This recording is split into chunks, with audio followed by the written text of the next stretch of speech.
nagsasayaw ang bagong kasal, sabay na nagliyab ang buong gusali. Nakuna ng video ang buo na pangyayari. Nang ika-27 ng Setyembre, nakatakda ang espesyal na araw ng magsing-irog na si Revan na 27 taong gulang at si Hanin na 18 taong gulang. Matagal nilang hinintay ang araw na ito. Matagal ang preparasyon na kanilang iginugol. Sa probinsya ng Nineveh sa Iraq gaganapin ang importante na seremonyas. Mahigit sa 700 tao ang imbitado. Ang bayang ito ay kilala bilang lugar ng mga Katoliko. Kaya naman susundin nila ang tradisyon na selebrasyon. Bawat partido ng ikakasal ay dumagsana sa lugar. Naging maayos naman ang lahat at sumapit na nga ang oras kung saan ang dating magkatipan ay sasayaw na bilang bago na mag-asawa. Makikita sa video ang pagsayaw ng mag-asawa. Kitang-kita ang kasiyahan sa mga mukha nila kasabay ng kanilang pag-indayog ang paggamit ng paputok sa loob ng gusali. Ngunit nagbago ang lahat ng umalingaw-ngaw ang sigawan sa loob ng handaan.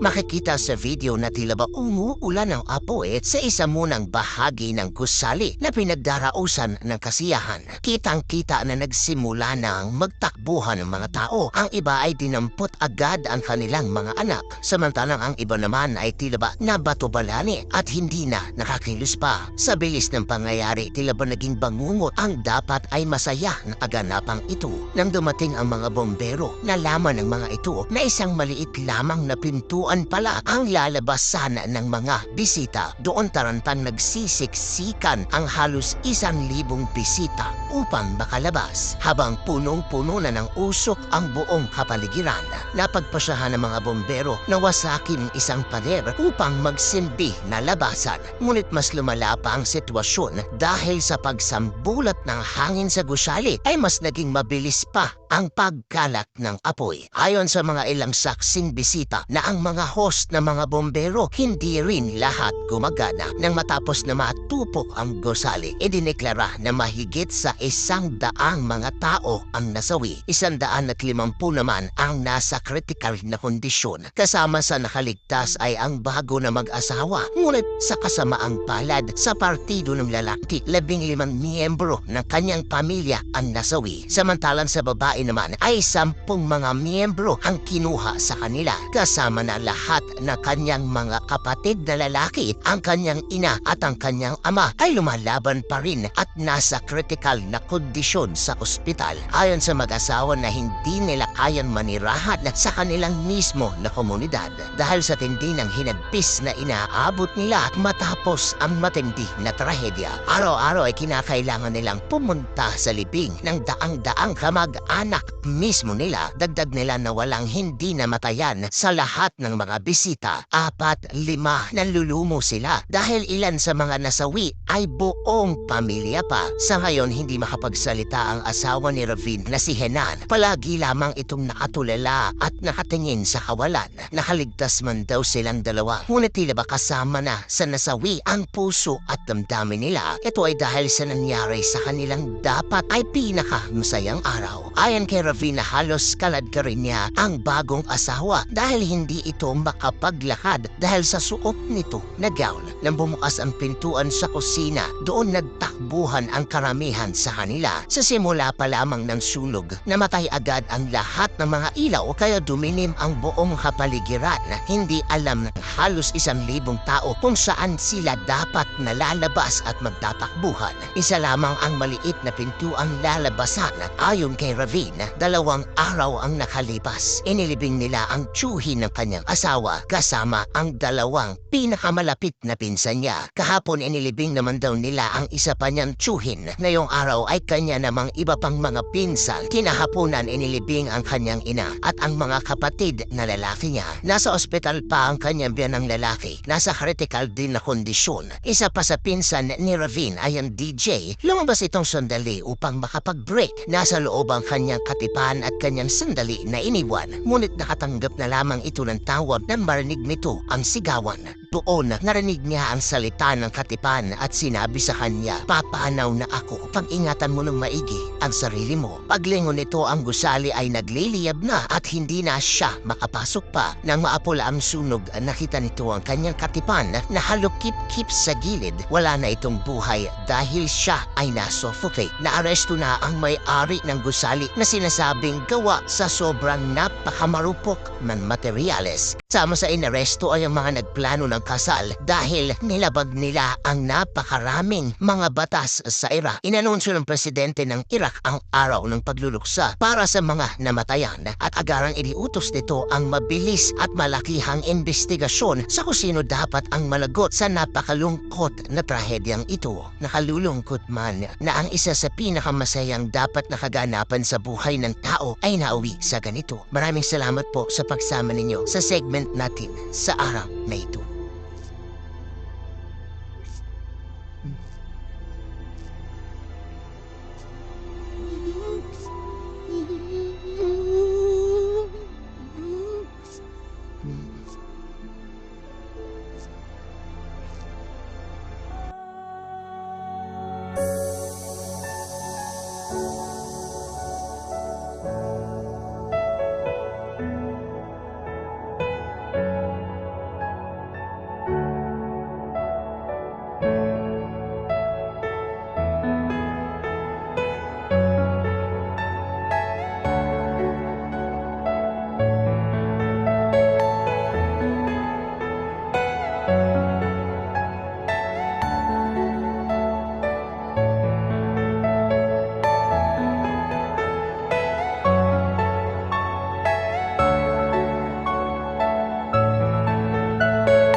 Are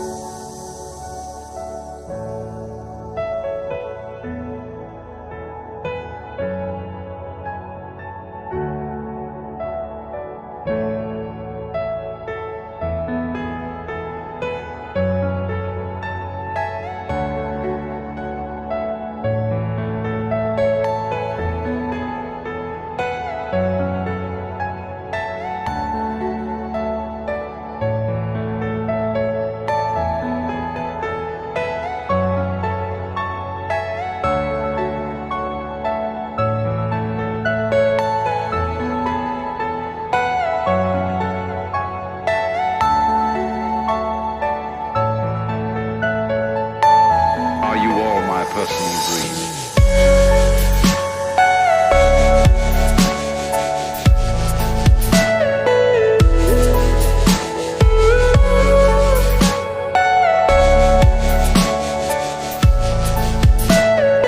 Everything you know is in your mind.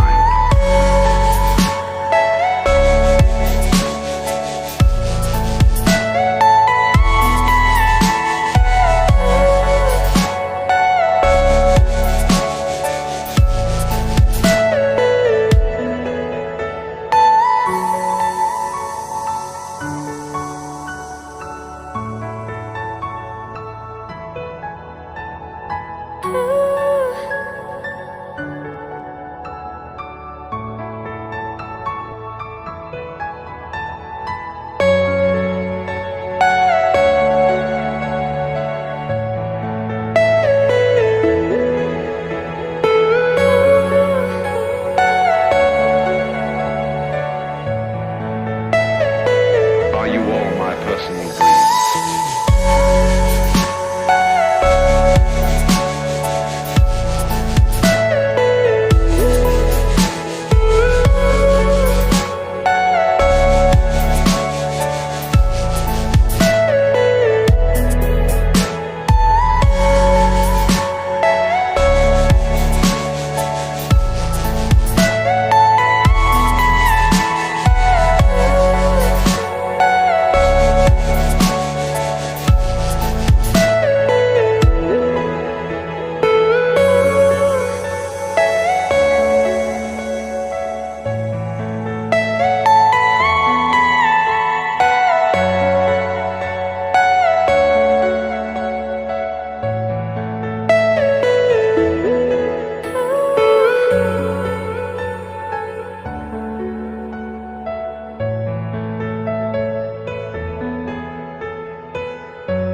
Are you all my personal dreams?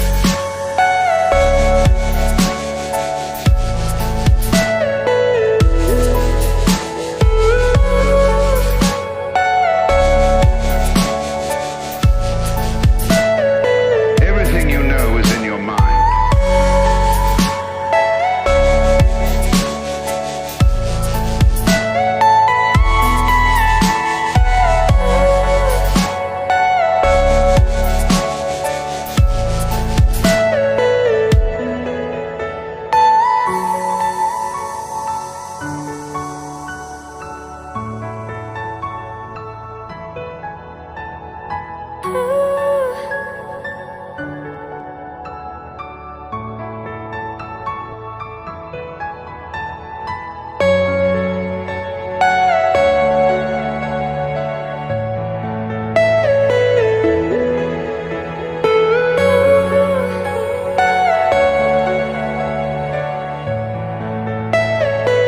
Are you all my personal dreams?